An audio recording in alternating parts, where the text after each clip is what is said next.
This document holder here comes disassembled in 3 pieces. That's how it's shipped.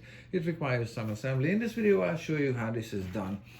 The only word that appears on this document holder or paper holder is that one there. That's how the back looks like, completely unmarked, untraceable, unidentifiable, and has a folding leg like so. Now, this part here is supposed to hold the paper and magnify the writing on the paper, and this clip needs to be mounted on the edge of the board, either left side or right side, depending on if you're right-handed or left-handed.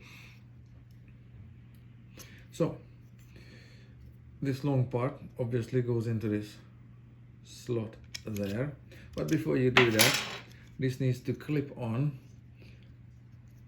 This needs to clip on the edge of the document holder.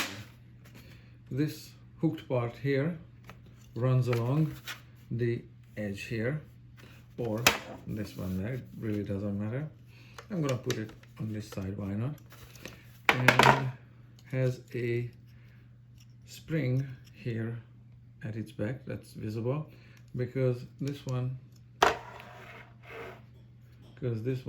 pivots out or tilts up like so.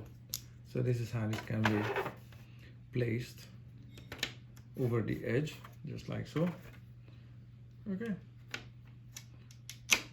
And it closes, and that's that.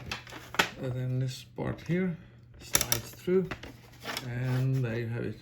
It's assembled, and it's upright and is assembled. So takes very little time. But watch the spring, and of course it can be taken off and flipped upside down. Can be mounted on this side as well, just like so. That's another way of doing it.